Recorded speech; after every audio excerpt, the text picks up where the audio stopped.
All right, we're live now. We're live? We're live now. Okay. We actually got started early. No. I know. All right, so for anybody who's not here yet, we are just we got started 5 minutes early because we've been getting started 5 to 10 minutes late. So we're gonna swing completely opposite the other way. Now everybody's gonna be like, oh my gosh, you guys, we're gonna go to the bathroom first. Yeah, I know, Trick. Even Trick, if you didn't hear him, he's surprised that we got this started early. Yeah, he's amazed.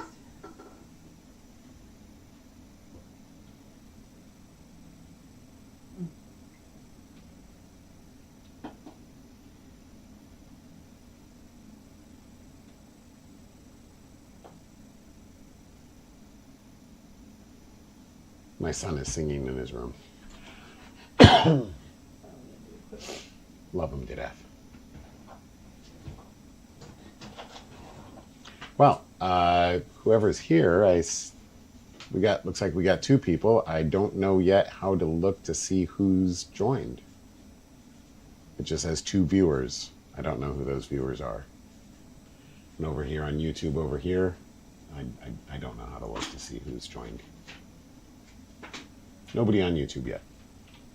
So if you've joined, pipe up. Say hi.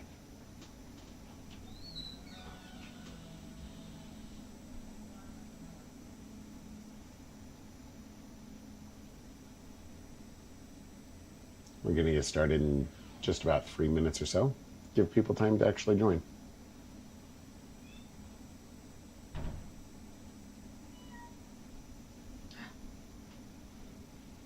Got a meow. Where'd he go? No, Trick? this was meowing. Oh. Is Trick around here still? No? Looks like Trick's being a little camera shy.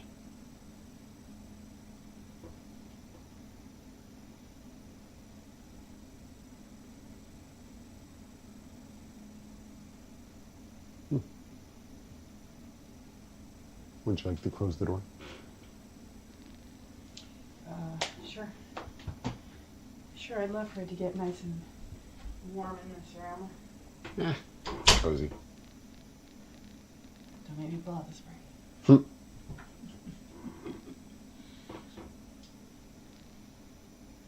Okay, just a couple more minutes here.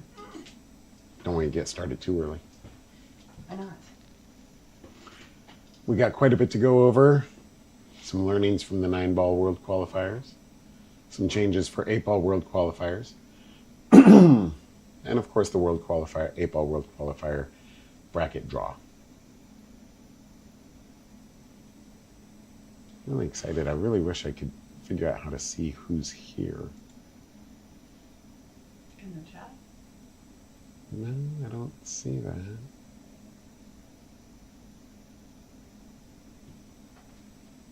I'm afraid of clicking on things and ruining. I know. Yeah. Don't break it. I don't want to break it. Don't touch it, you'll break it. Well, if anybody's got anything to say, anything, questions before we get started? Okay. Hopefully you can hear me. Can everybody hear me? Also, you want to let them know it's a delayed stream, so There is an 8-second delay. we might not respond immediately, but you can let us know you can hear us. Yes. I have used advanced engineering to determine the amount of delay. Counted 8 seconds. Well, I mean, I used advanced engineering.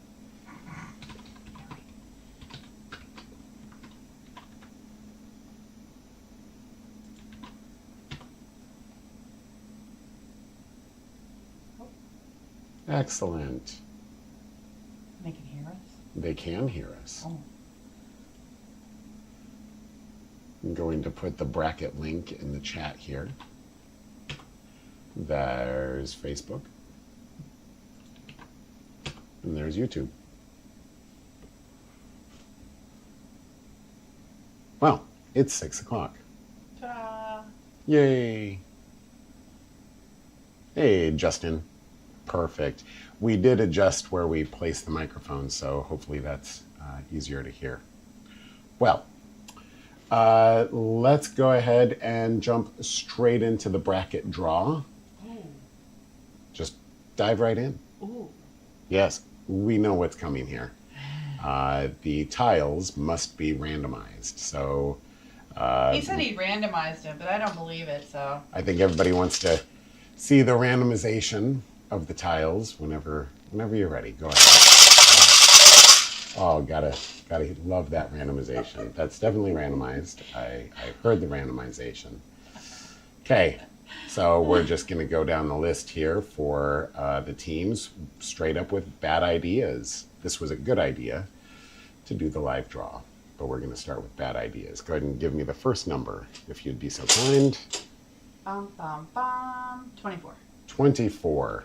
Now, for those of you following along at home, the bracket will update in real time, not this virtual fake time. There might be some 8-second delay.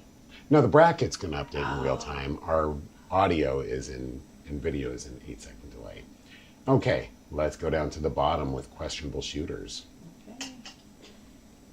Justin. Number 4. Number 4, if you'd be so kind as to hold up the tile. It was pointed out to me that maybe people... Oh, whoops. Yeah, there you But go. it's probably backwards. Nope. Number 4, perfect. Right in the middle with Andy's Arsenal. Okay. B12. B12, the best Bingo. vitamin. Just kidding.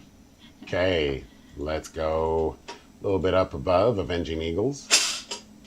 Right. That'd be 3. That is 3.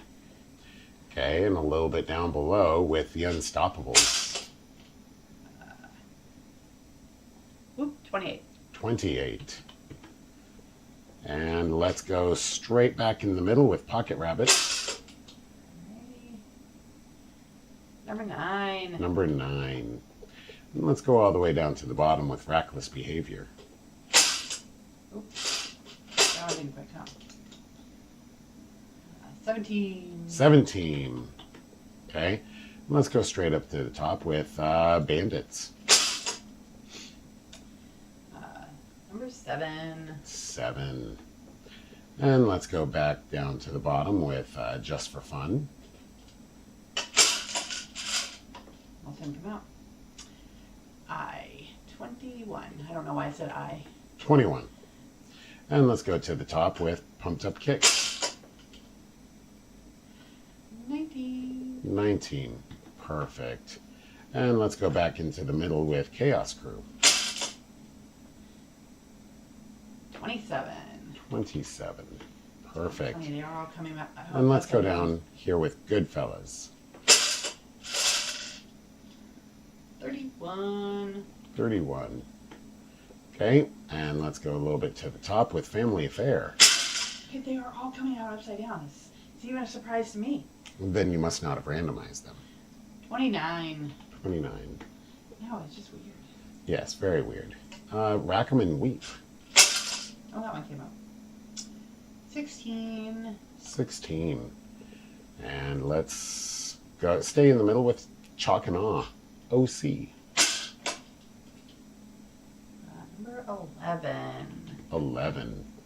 Okay. And let's go back down to OC Misfits. That'd be number 8. Number 8. Okay. Let's go back up to the top with Even Sloppier. That'd be 25. 25. And we'll go back down into the middle with Pocket Protectors. That'd be 20. 20. And let's go down to Different Strokes. That one came out and face up. Number 5. 5. And let's go back up to the top with Rack and Roll. 23. 23. And how about the middle with Stingrays? Number 1. Whoop. Number 1. Oops. Number 1. Okay. Slop Dog Billiardaire. Did you say that right? Billiard. Billiard air. There you Billiard go. air. Billiard air. 32. 32. Okay. How about no fear?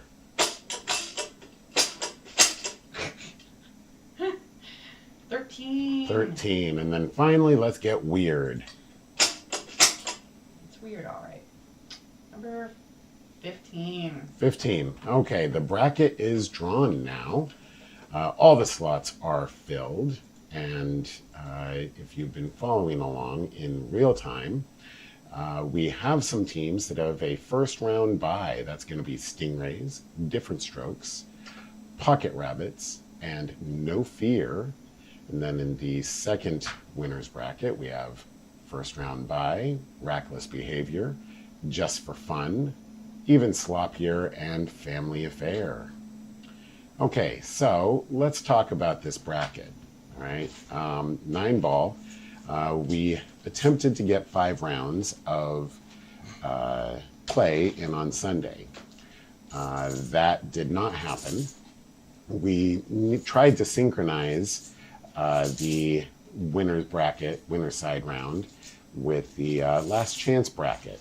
And that also did not happen. The 2-hour rounds were a little too aggressive, even with 2 tables at a time. So for this one, we are planning 3.5 hours in between each round for the last chance bracket. So those times are going to be, let's go over to this page. Those times are going to be 9 a.m. on Sunday, 12:30, 4 o'clock, and 7:30.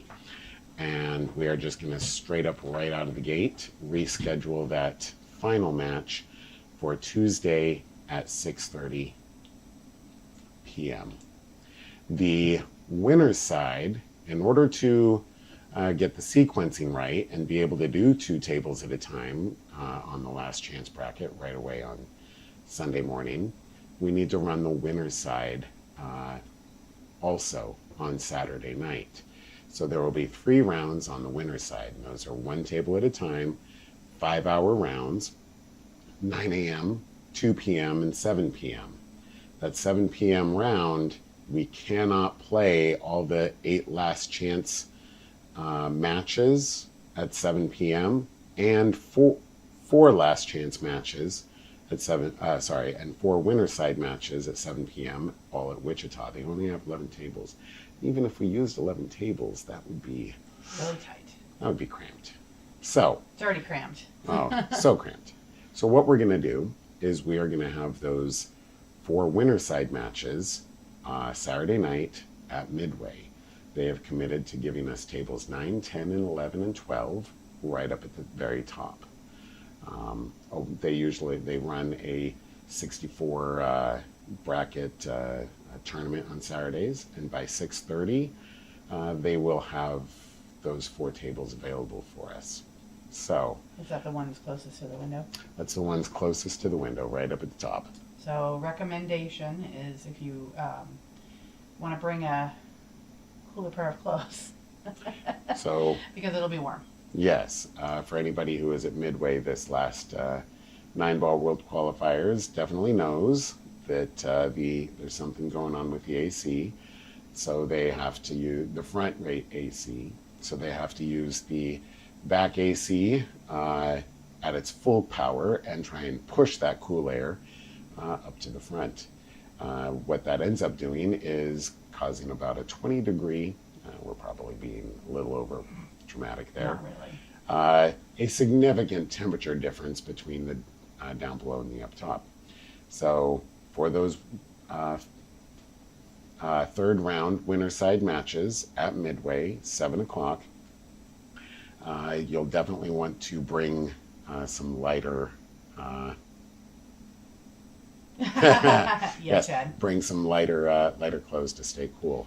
Chad would highly recommend not going to the second chance bracket. 2 thumbs down. Just win and save yourself the time. Or the trouble. Yes. And the time. Solid advice, Chad. Solid advice. Just win. So what that means is that if you win at 9 a.m. on Saturday and then at 2 p.m. on Saturday, then you're going to be heading over to Midway to play your last rounds. Okay, I will be over there at Midway with those score sheets to get that started, and that will get started as everybody is able to make it and as those tables become available. It is a 5-hour round, and we do not anticipate everybody needing the full 5 hours, even on one table. Will we be having sudden death? There is sudden death all the way through, except when you go to 2 tables. Now, the final round, we are going to give those folks a choice, just like we did for 9-ball, the choice to play on 2 tables at once, as planned, or to play on 1 table with sudden death. So we're doing that in order to maintain as much consistency as possible, despite all of these trying to pack everything close and tight. So let's open it up to some questions. Actually, do we want to share with them, because they don't know, not everybody was at 9-ball, so that we will be having some national support. Yes, excellent. So Jay Gaines was our national support on site. Super helpful. Yes, super helpful. And did skill level review on site, and it went as quick as it could. So many thanks to Jay, and he will be there with us again. So while I try and think of some other things to tell you all, do we have any questions in the chat? There's an 8-second delay. While we're waiting for that poop, we also want to remember to tell them about the rosters and stuff. So. Go ahead. Oh gosh, now I lost my train of thought because he started meowing. They haven't eaten yet, so. Our office staff demands food. Yeah, I don't know. So we will be getting the rosters out here this evening to you all, and we want to make sure that you understand that you will be required. In fact, they probably have already gotten the certification form. You will be required to certify all your players. They need to sign off on those certifications, and they must play at the highest level they have since they qualified. That will be what shows up on the roster. There may be some slight changes as reviews are happening, and obviously we're taking into account any changes that has happened since you guys qualified. So keep that in mind when you're certifying. If you have a player that's going up and down between skill levels, you want to take a real hard look at whether or not you should be certifying them, at the higher level, or that they've been that before in their past life. You just don't want a lot. We don't want a lot of skill levels going up or up. Really is a concern, and there could be some potential disqualifications if too much of that happens. So, if you have questions or concerns, feel free to reach out. We'll chat with you as best we can. Obviously, we can't tell you anything in depth, but we want to make sure that you guys are not holding off on any questions you might have just because you're nervous or don't understand. Awesome. So again, please use the chat to ask any questions. There is one more piece of important information about the bracket that everybody should know, and that is that the winner side final, because we're doing the first 3 winner side rounds on Saturday, 9, 2, and 7, there is one winner side final match at 2 o'clock. Now again, if we utilized Wichita, then we would not have, it would be way too cramped. It would be 10, we'd be using 10 tables. Nobody would like it. It'd be way too cramped and disruptive because the last chance bracket is going to start at 12:30. Rounds are going to start at 12:30, 4 o'clock, and 7:30. And this winner's side final needs to be completed in time for that 7:30 round. So we're starting it at 2 o'clock, which means it'll start in the middle of the last chance rounds. So instead what we're doing is we're going to have that midway final, that winner side final also at Midway. So I'm going to be rescheduling the Sunday matches for that day, the regular league matches, so that we can hold those two final matches down below in the cooler area. So please look for that change. But what that means is that if you have common players, then you'll need to be very careful about coordinating between Wichita and Midway. This is the best that we can do given the bracket and the time allotted that we have. We've made these round start times the best that we could in order to give teams the best opportunity to play their common players as needed. So please take a look at the bracket. I will make it very clear on the bracket that which matches are going to be at Midway. But right now, that's going to be I can tell you that's going to be the 7 p.m. round on Saturday night, and then the final round at 2 p.m. on Sunday. So, Kathy, since we qualified, so not before, example, since we qualified in fall, would it be whatever skill level was the highest after fall? Yes. Yes, that is accurate. Yes. Okay, let's see. Anybody else have any other questions? Oh, and to answer that too, if they've gone down, but they're let's say they're a 4, but they've gone down, they would still have to start the tournament as let's say a 4, but they could potentially go down during the tournament. So that does happen. But you want to make sure to certify them appropriately, because you don't want to certify them low and then too many of your people end up going up in the tournament. That could potentially be grounds for disqualification, and we don't want any of that going on. I'm so sorry. Yes. Shh, quiet. So, I have no doubt that we're all going to be fine in the end. I don't know of any time when we haven't been. You all are doing great with this. So just certify honestly and everything will be fine. Let's see. Finally, again, that last chance bracket final will be on Tuesday night at 6:30. So any league matches that conflict will be adjusted, and that final match will be at Midway, just like last time. So just to make sure I'm on the same page, are you saying skill level requirement is based only on the highest level they have achieved since they qualified, not their entire league history? Yes. Yes. Well, yeah, because that's going to be the most accurate. Yes. Highest skill level since qualifying.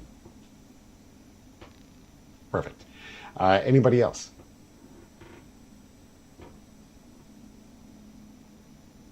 Okay, and just like the 9-ball World Qualifiers, the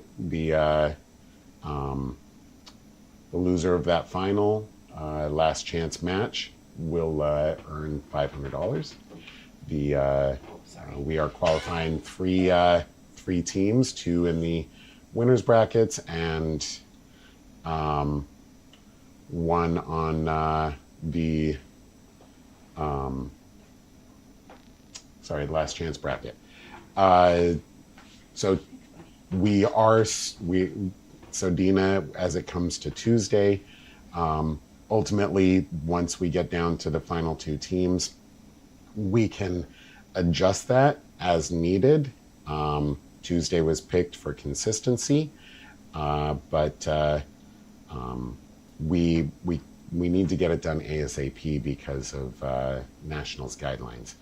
Once we have that winner, we have a lot of work to do with gathering score sheets for all the league sessions and all the triannuals and World Qualifiers, and sending them off into Nationals. And we have a deadline of, I think, what is it, Thursday? I think it's Thursday of that week, and there's a lot of work to be done. Yeah. So, if your team is in the last... just don't do that.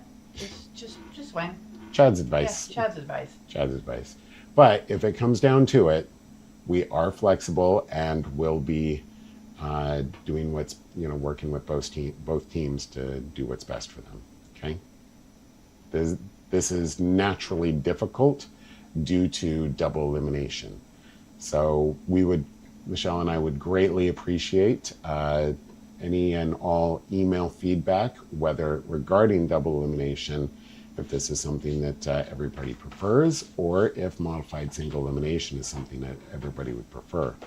And just for comparison's sake, if this was modified single elimination, the entire tournament would take 5 rounds.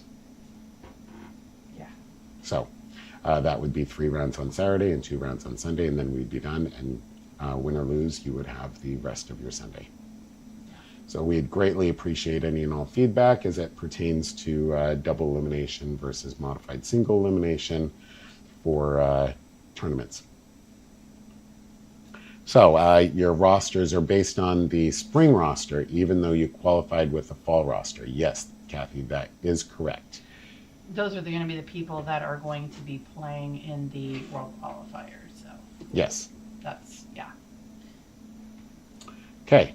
Anybody else have any other questions? While they're asking, the certification forms, that you do need to have all of the team sign the certification forms. If somebody is unable to sign the certification form, they cannot play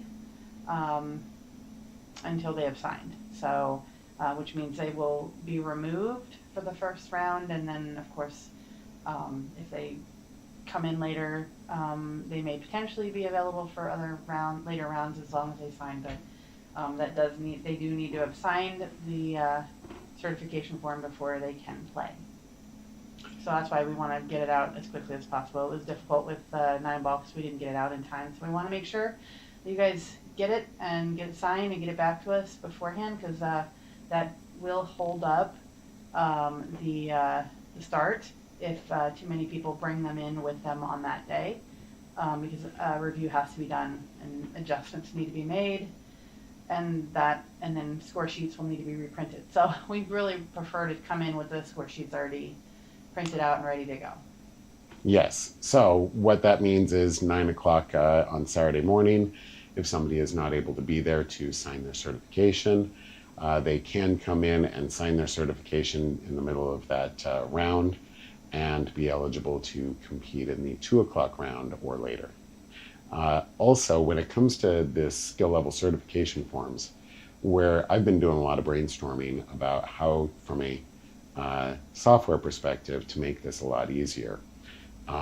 One option, truly, is to simply take a picture of the skill level certification form or a screenshot of it or whatever, and then literally with photos, just add name, type in the text for the name and the skill level, and use your finger on your phone or your tablet to sign, take a screenshot, send it off to the next person. List of ineligible players. That will be something available to look at. It'll be on the roster. It'll be on the roster, which we are finalizing. That it is a lot of work to go through and determine with 100% accuracy eligibility. So we expect that to be posted either tonight or tomorrow. And what is the eligibility requirements, Paul? The eligibility requirements are you must have played 4 times on that team in the spring session, and you must have 10 matches prior to the start of summer session. Playoffs and triannuals are okay. Do count. They do count, yes. So some if they people did not meet that. Go ahead, sorry. So, for example, if somebody went into 8-ball triannuals with not enough matches, that was highlighted on the roster that they need X number of matches. If they did not get those matches in 8-ball triannuals, then they are going to be ineligible. Excellent. Great questions. Anybody else? Does anybody have any thoughts, questions, or concerns about the winter side matches playing at Midway on Saturday and on Sunday?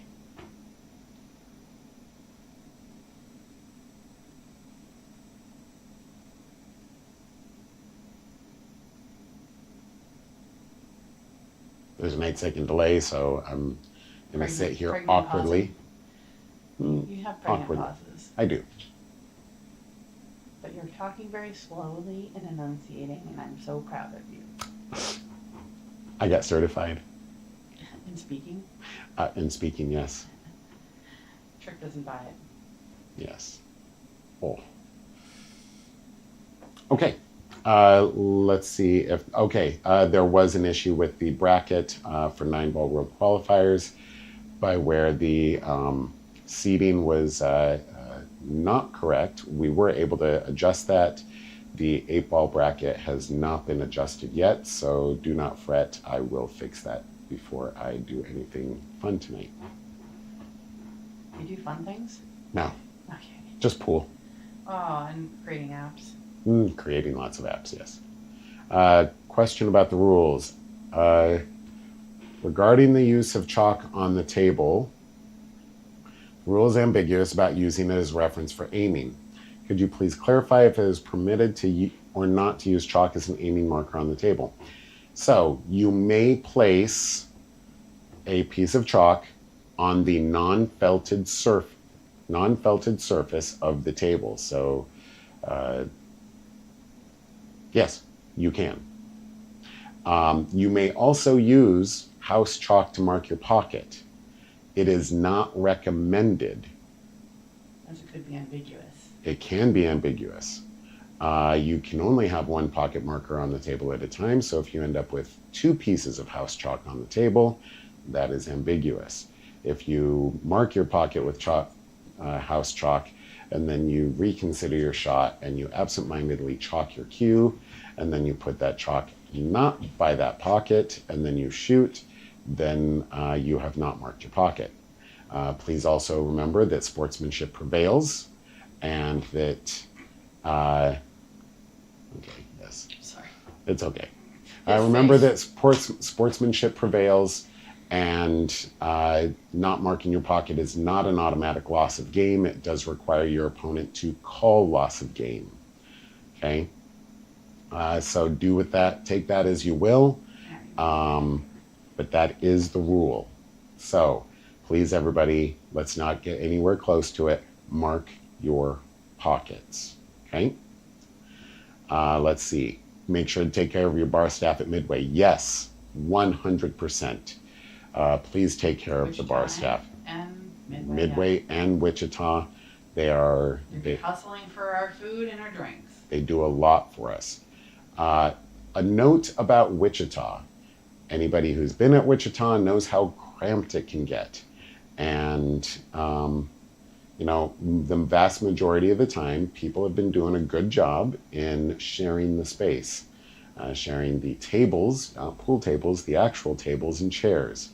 Unfortunately, over the last few weeks of triennials, and it has not always been the case. So please remember that for 8 tables being used, that's 16 people per table, per pool table, maximum. That's going to be about 100 people. And then if people want to come and watch who are not on the team, then that's going to be over 100 people. And there's no seating in the middle, right? We generally do not use tables, let's see, 3, 7, and 10. And that's a good stripe right down the middle, but that really doesn't give a lot of seating space. So I'm just going to be blunt. Not everybody on the team, not everybody on everybody's team should be sitting by the pool table. Wasn't Okay. an expectation of no more than 4? Preferably just Preferably 4 people. all of us. 4 people would be a good average. Okay. There's plenty of bar space. There's plenty of space outside. We need to share. And over the last qualifiers and triennials, there have been times of not sharing, and it's been rough. So please share the space. Okay. And if somebody comes over and says, hey, my team's playing on this table, may we please sit here? Please move, especially if you are not in the next round. That has also been not just at Wichita, but at Midway as well. So please share the space, please be kind, so that we can all have a good time. I know this is something that everybody has been working for an entire year, and 3 teams out of 24 are going to advance to Vegas. It's the journey, not the destination, and how we all respect each other in this during these World Qualifiers matters 100%. Okay, so we've seen lots of great examples of sportsmanship during the 9-ball World Qualifiers. Please continue that. Okay, so I feel like I've kind of rambled on about that, but it's very important to us, to all of us, really. Any other questions?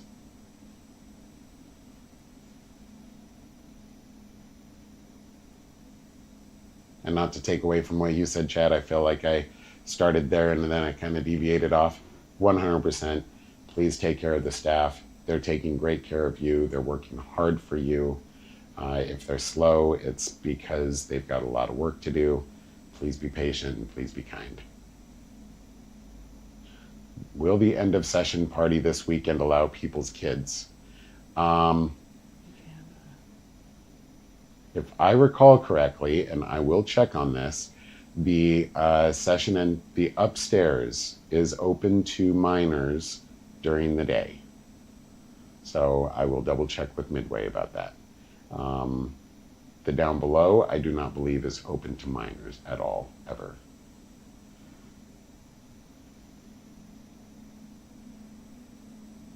Any other questions? I don't see any questions coming in over here. Are you sure YouTube is recording? YouTube is live right here. It says live. It's got a timer. Okay. Not a timer, a counter. I don't see any questions coming from over Nope. there. No questions over here. Looks like we might have one person on YouTube right now. Just making sure. Yep. Let's see. We've talked about the bracket. We've talked about the bracket round times. We've talked about play being split between Wichita and Midway. And let's talk about, for me personally. I know where you're going. You know where I'm going? I do know where you're going. Okay. So the people that are split on 2 tables, so that would be the last chance rounds. It's going to be imperative for speed and sanity for me to have you make sure to mark the games you are scoring in the appropriate game number. So first game in game 1, game 2, game 3. So if you're going to get 2 sets of score sheets. Actually, I don't know. Do we need to do that for April? Probably. Yes. Yeah. Okay. Yes. So they're going to be on separate tables. Yeah. So you'll get basically 4 score sheets, 2 for one team, 2 for another, and you need to be alternating those games, or even if you don't alternate, put the games in the appropriate game numbers, so that when we're entering the scores into the system, it's really hard if you've got scores all over the place and, trying to enter that into a system. It's not easy, and it does slow down the whole process. And if you make one mistake entering into this system, you have to clear it and start over. So definitely will help out a lot if you can make sure to be careful and make sure to complete your score sheet too. Because if there's anything that's not complete, defensive shots, innings, points, all of that stuff, then we're going to have to either find you, have you complete it, or we're going to have to do it, and that is, again, going to take time, and it's going to make it slower for us to get the rounds out. So from a paperwork perspective, the more complete, the happier I'll be. Excellent point. So when you've got 2 score sheets, it is absolutely okay to use one as the primary, where you're, keeping track of the overall points per match, so that you know if it's time to end early or not. However, when you are scoring a match, whatever score sheet you're using, the the match number, this is the fourth match. You are, whatever score sheet you're using, that is going into the fourth slot on the score sheet. Okay, perfect. So there's another rules question. It is the scorekeeper's responsibility to decide the intent if the shooter remains silent.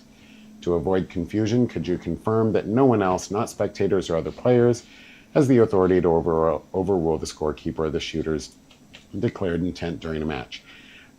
Is that for defense? Yes. Okay, great. I was just about to say, I assume that this is for a defensive shot. So, I, as the shooter, I may say that's a defense. The scorekeeper, it is 100% the scorekeeper's responsibility to decide if that is a defensive shot. I'm going to put a little asterisk there because I'm going to loop back to one small caveat. What this means practically, there should never be any arguments or discussions over if something is a defensive shot. There's no need for the scorekeeper to yell out that they're marking a defense. There is no need for a scorekeeper or anybody else to try and insist that the other team mark a defense. Again, caveat, okay? Because a defensive shot is one in which the shooter does not intend to legally pocket a ball, okay? So that's 100% the scorekeeper's judgment there. If you go by what the shooter says, that may or may not be accurate.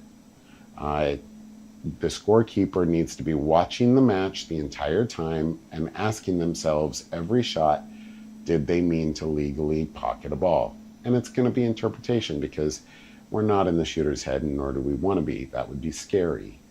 The one caveat I have is that if a referee or me is called to watch a shot, and we watch a shot, we may call out defense.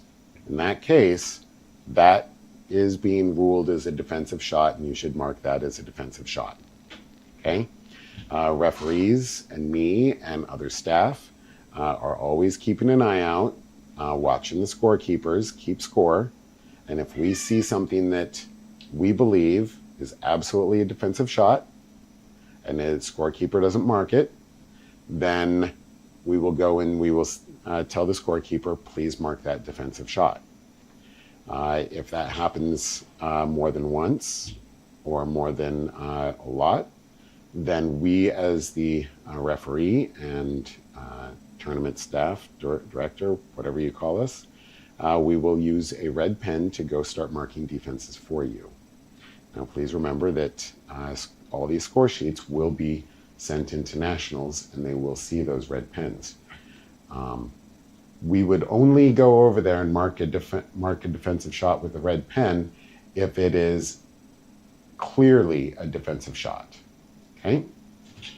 So, next question. Equipment-wise, is a rolling attachment on a cue as a bridge allowed? Yes. Okay? Regarding any disputes, is the scorekeeper's decision final, or does referee have the authority to overrule the scorekeeper's call? So, let me ask, why would a dispute happen? And I'm asking in full earnest here. I don't understand why there would ever be any arguments about a defensive shot. Like if a referee came to watch a hit and then they said that was a defense.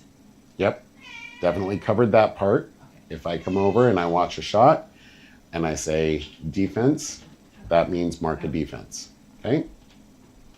But can you help me understand why there would be any other disputes about a scorekeeper's decision about a defensive shot or not?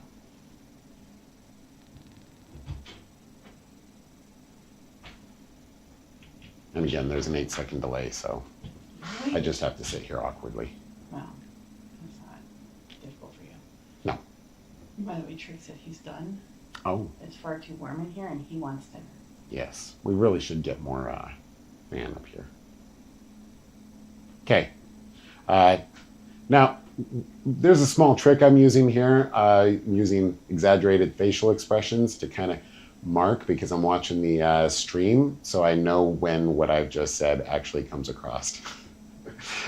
Sounds like we're on the same page. There is no need to argue or fight about defensive shots for your opponents. Just keep score on your own piece of paper and let your opponents keep score on their paper. And then when you turn it in, then that's what we've got. Okay? So keep accurate score.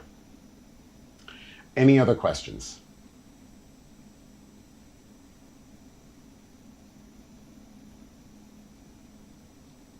I highly recommend that everybody review in the official team manual what is coaching and what is not. Okay?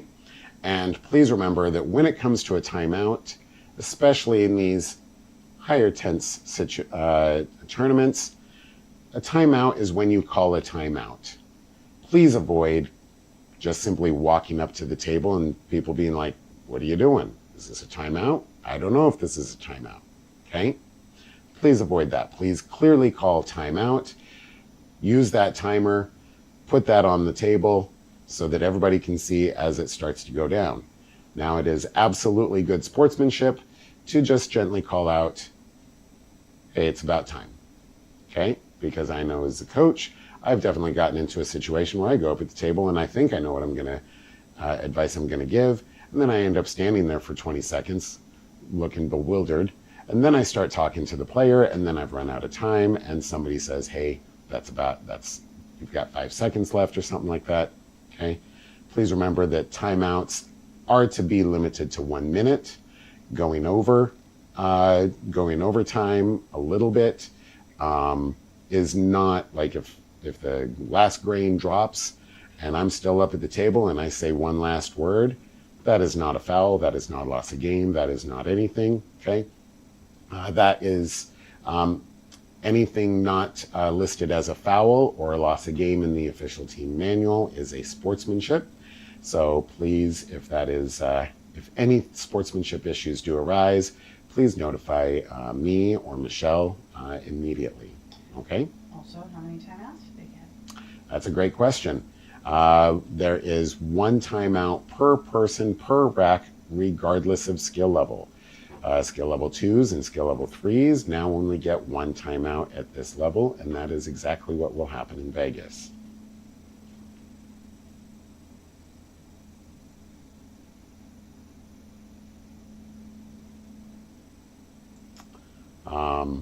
So yes. Oh, will the sudden death rules be the same as they were during Tri-Cups? Absolutely. So when we go to mark sudden death, nothing happens with the match currently in progress. The remaining matches that are going to be in sudden death, the first rack will be worth 2 points and the W for tie-breaking considerations, and the second rack will be worth 1 point if needed. And again, you stop when it's mathematically impossible for somebody to win. And what that really means is that if you end up playing longer than you should have, nothing can ever change. The result will never change. But if you have a question, this is from experience, very most recent experience, if you have a question as to whether or not the math is there or not, pause for a moment and come talk to a referee or to tournament staff, and do not touch the table just in case you have to continue play. Mm-hmm. Absolutely. Don't throw anything around. Because you want to make sure that you don't have to, start over or something. Luckily, this is a lot easier than 9-ball. 9-ball is a lot more difficult to determine if it's mathematically impossible to win or not. Yeah, this should be pretty easy, but just this to is make a lot sure, more straightforward. Some new teams maybe might not know. So. Mm-hmm. Excellent. So again, review what's coaching and what's not. The shooter's turn at the table stops when all the balls stop rolling on the table. And so that means that if my opponent is shooting and I'm getting some advice on the side from Michelle, and the balls stop rolling and she continues to talk to me, that it's not allowed. Okay? So do not do that. All right? This level of tournament requires a high level of sportsmanship and honesty and integrity in order to successfully make it through. We are all a family, right? Which means that out of the 24 teams that are competing in World Qualifiers, 3 of them go. And they represent our area. They represent us. They are examples of our amazingness here in this region. And every one of us, I know, will be rooting for them in Vegas as we live stream the matches back home. Tirelessly. Tirelessly. Without any food or drink or sleep. So, the balls roll funny for everybody. No one shot, no one rack, no one match, no one team match will be the difference between going to Vegas or not. It's a team thing. Okay? It's a team sport. Well, okay, that's a normal league. Definitely one team match can be the difference. Anyway, no one shot can be the difference between going to Vegas or not. Okay? And if it is, then that means there were a lot of other things that went wrong as well. Right?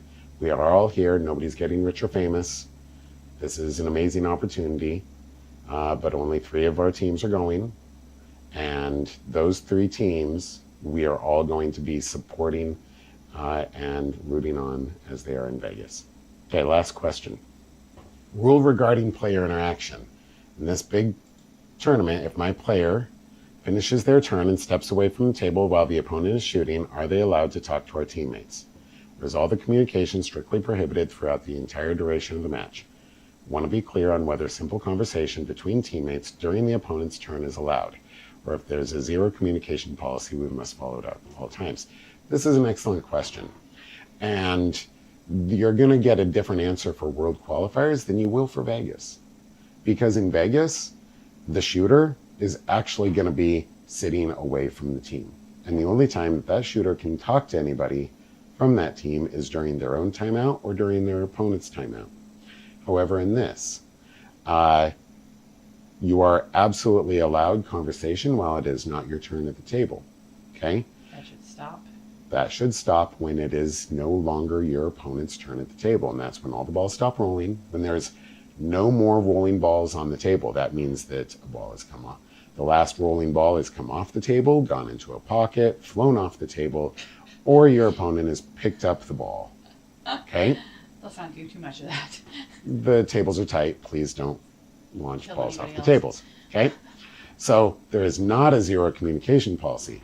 However, perception is everything. And everybody should be striving to avoid any perception of illegally coaching their players. There's many different ways, right? Like, I could be standing next to Michelle and my opponent finishes their shot at the table and I'm just kind of talking to her in really, really hushed tones. And then maybe I'm talking right all the way up until the end. And, or maybe I say something like, hey, can you get me a beer, right? After the ball stopped rolling. It could absolutely be perceived that I or her are exchanging information about the table because our conversation is so quiet. Okay. The same thing can be construed through non-English communication, right?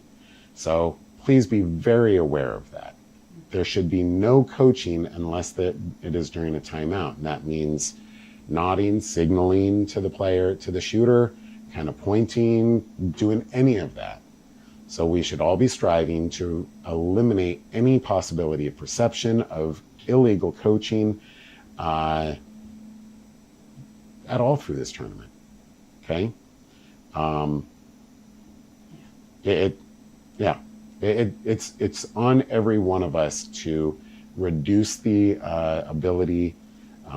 reduce the perception of any kind of illegal coaching.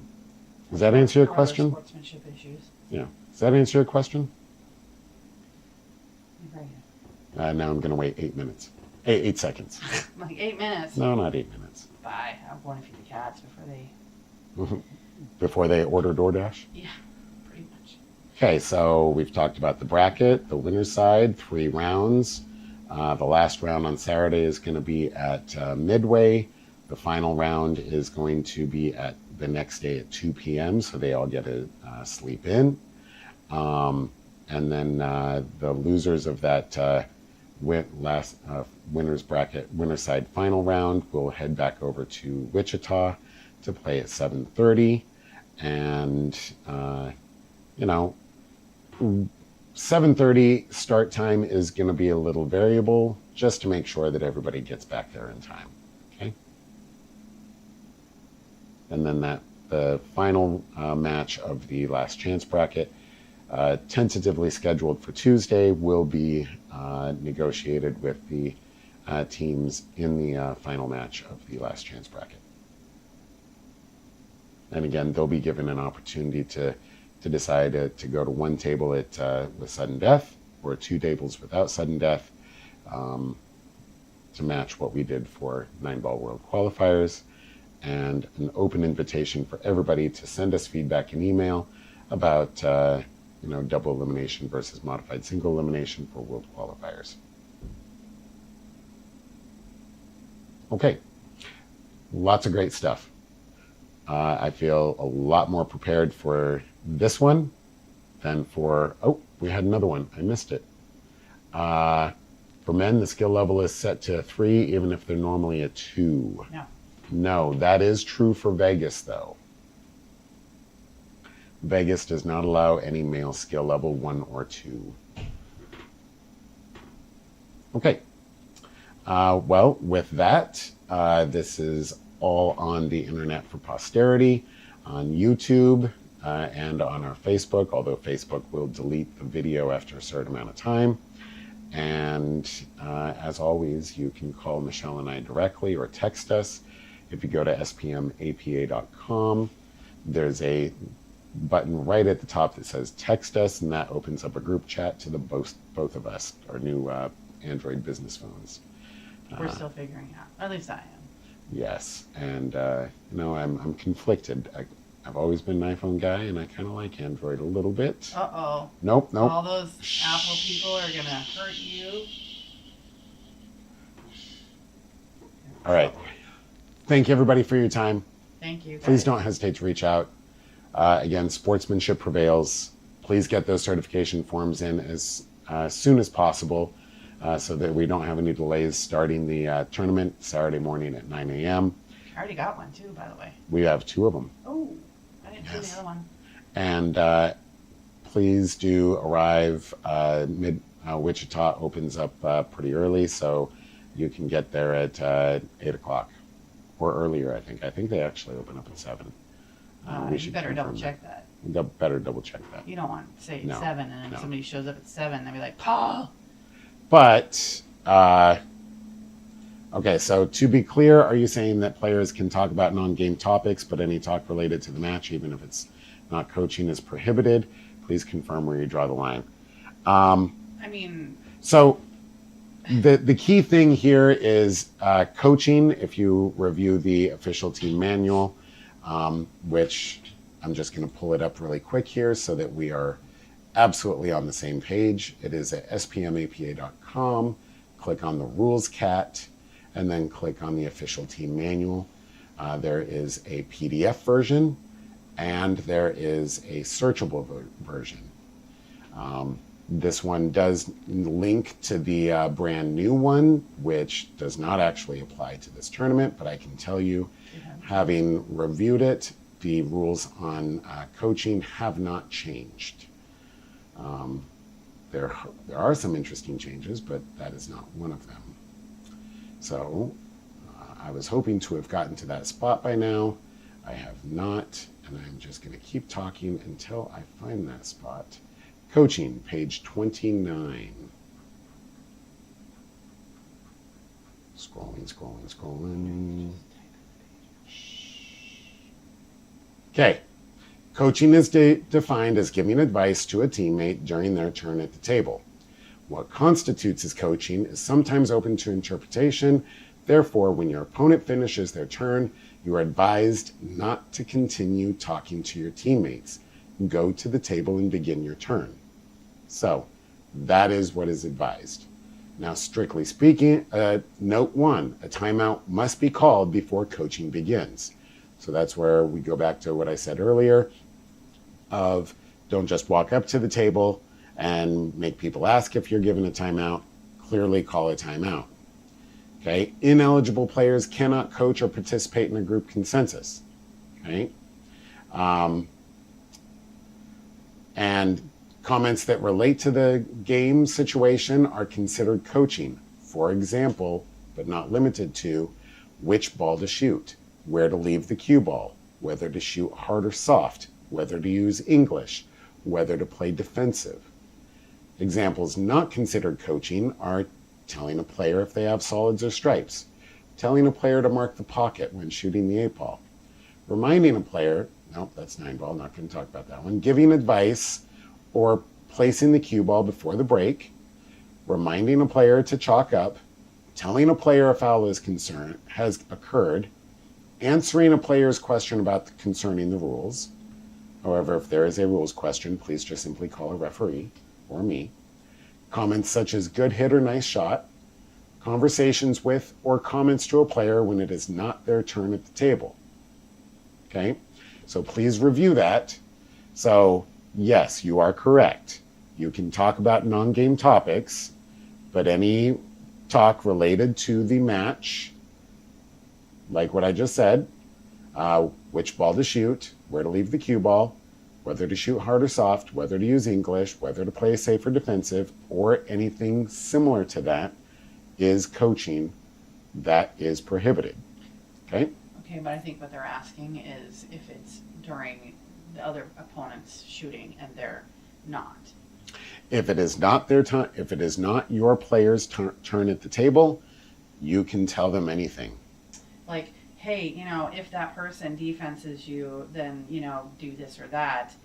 And then the play is still going and then the opponent ends their turn. Then at that point, you can not say something like that. Yep. But during the time at which the opponent is playing, you can talk about the game and the table. Now that will be different in Vegas because you won't be next to the player. The player will be off on the other side of the pool table, and so in that instance, you won't be able to talk to the player. But that's right. In our tournaments, it's still okay.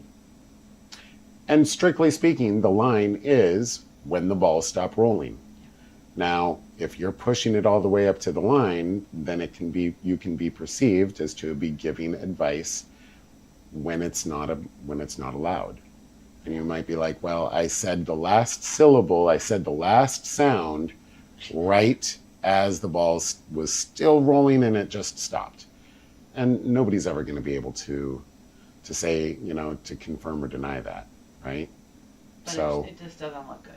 So the more that you can avoid being that close to the line, the better. Yeah. Okay. All right. Excellent. We definitely need to get yes, going. We will let you Our go. cats are going to eat us. Yes, our cats are going to revolt. Thank you, everybody. Very much appreciate. Okay, everything I've already said. All right. Bye-bye. Bye, everybody. See you there.